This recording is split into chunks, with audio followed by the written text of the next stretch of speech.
আসসালামু আলাইকুম। আমন্ত্রণ জানাচ্ছি আমার আজকের দু একটি কথা আপনাদের শোনার জন্য। আসলে দিন যত গড়াচ্ছে, সময় যত পার হচ্ছে, আমাদের অন্তর্বর্তীকালীন যে সরকার ডক্টর ইউনূসের নেতৃত্বে গঠিত এই উপদেষ্টা পরিষদ সবকিছু নিয়ে দেশের মধ্যে একের পর এক একটার পর একটা বিতর্ক সৃষ্টি হচ্ছে। যে বিতর্কের শুরু শুরু হয়ে শেষ হতে না হতে আরেকটা বিতর্কের জন্ম নিচ্ছে। সম্প্রতি আপনারা লক্ষ্য করেছেন উপদেষ্টা পরিষদের নতুন আরও দুজন উপদেষ্টা শপথ নিয়েছেন। তাদের সেই নিয়োগ সেই উপদেষ্টা পরিষদকে নিয়ে নতুন করে বেশ বিতর্কের জন্ম দিয়েছে। বিশেষ করে আপনারা জানেন যে দুজন উপদেষ্টার কথা বলা হচ্ছে। শেখ বশিরউদ্দিন ভূঁইয়া আকিজ গ্রুপের অন্যতম একজন পার্টনার বা আকিজ গ্রুপের ব্যবসায়ীর সহযোগী, পাশাপাশি তার ভাই বিগত আওয়ামী ফ্যাসিস্টের যে অবৈধ নির্বাচন, সেই অবৈধ নির্বাচনে অংশগ্রহণ করে বেশ কয়েকবারের নির্বাচিত সংসদ সদস্য ছিল।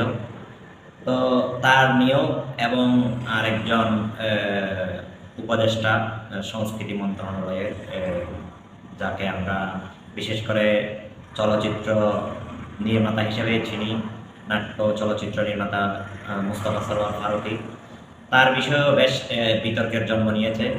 বিশেষ করে সবচেয়ে বেশি আলোচনায় যে শেখ বশিরউদ্দিন, সে তার ভাই, তার পরিবার আওয়ামী দোসরদের একান্ত সহযোগী, আওয়ামী সংসদ সদস্য হওয়ার পরেও তার ভাইকে উপদেষ্টা পরিষদে নিয়োগ দেওয়া, সেটা অত্যন্ত দুঃখজনক। এবং সে আমাদের জুলাই আগস্ট বিপ্লবের শহীদদের রক্তের সাথে এক ধরনের বেইমানি বা প্রতারণার সামিল।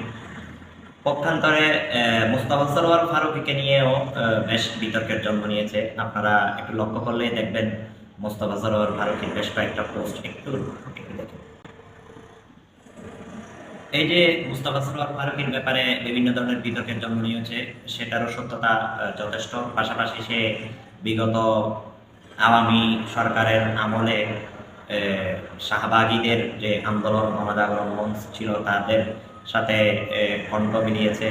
বিভিন্ন আলেম ওলামাদের নিয়ে বা ধর্মীয় যেসব গোষ্ঠীরা বাংলাদেশে বিরাজমান, তাদের নিয়ে বেশ কটূক্তিমূলক মন্তব্য করেছে। বিশেষ করে বাংলাদেশের অন্যতম মাদ্রাসা, হাটহাজারী মাদ্রাসার অন্যতম আলেম আল্লামা আহমদ শরীফ সাহেবকে নিয়েও তিনি বেশ বিতর্কিত কিছু মন্তব্য করেছেন। তো তার এই ধারাবাহিকতায় তাকে নিয়েও বেশ সমালোচনার জন্ম দিয়েছে। এবং পাশাপাশি তার স্ত্রী তিশা, সে বঙ্গবন্ধুর বায়োপিকে অভিনয় করা এবং বঙ্গবন্ধুর ধানমন্ডি ৩২-এর বাড়ি পুনর্নির্মাণ করাকে নিয়ে মুস্তাফা সরোয়ার ফারুকীর স্ট্যাটাস, এবং সাবেক ডাক ও টেলিযোগাযোগ মন্ত্রী জোনায়েদ আহমেদ পলকের সাথে তার বেশ সখ্যতা ছিল।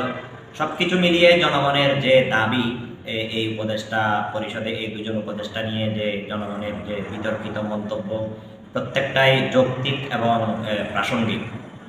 তারপরেও বলতে হয়, শেখ বশিরউদ্দিন ভূঁইয়ার তুলনায় মুস্তাফা সরোয়ার ফারুকীকে আমরা হয়তো কিছুটা কনসিডার করতে পারি।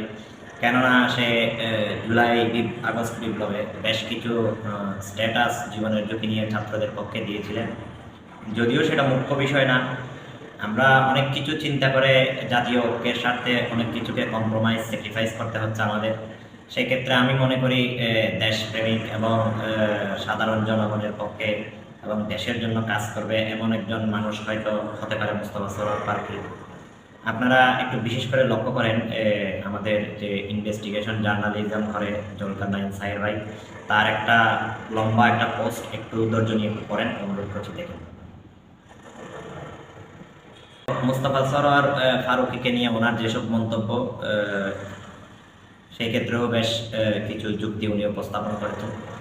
যাই হোক, আশা করছি এই দুজন উপদেষ্টার মধ্যে বিশেষ করে শেখ বশিরউদ্দিন ভূঁইয়ার ব্যাপারে যে সবচেয়ে বেশি বিতর্কের জন্ম দিয়েছে, তাকে হয়তো উপদেষ্টা পরিষদ থেকে বাদ দেওয়া যেতে পারে। আর মুস্তাফা সরোয়ার ফারুকীর ক্ষেত্রে হয়তো কিছুটা সহনশীল অবস্থায় থেকে, যাতে দেশে আর কোনো নতুন করে অরাজকতা বা আওয়ামী ফ্যাসিস্টরা নতুন করে এই একটা ইস্যুকে কেন্দ্র করে অন্য কোনো সুযোগ নিতে না পারে, সেদিকে আমাদের দৃষ্টিপাত করা উচিত।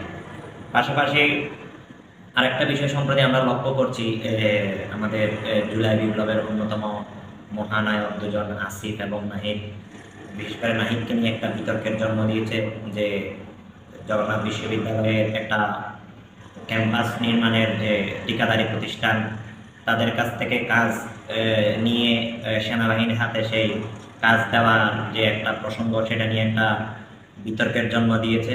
তো সেই স্লোগানকে আওয়ামী দোসররা ভিন্ন আঙ্গিকে উপস্থাপন করে ছাত্র এবং ছাত্রদের, জগন্নাথ বিশ্ববিদ্যালয়ের ছাত্রদের সাথে নাহিদের মধ্যে একটা দূরত্ব সৃষ্টি করার পায়তারা করছে। তো বাংলার মাটিতে এই ছাত্র সমাজ, জনগণ কখনোই আওয়ামীদের এই ধরনের অপচেষ্টা, অপপ্রচার কেউই সহ্য করবে না, কেউই এইসবে কর্ণপাত করবে না। আশা করি কোনো অপশক্তি, কোনো অপপ্রচার আশা করছি আমাদের এই ঐক্যকে এই ঐক্যে কোনো ভাঙন সৃষ্টি করতে পারবে না।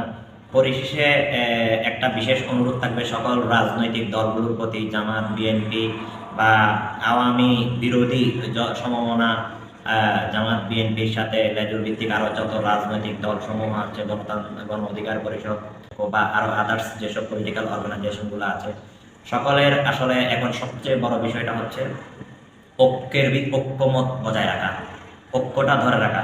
যদি তাদের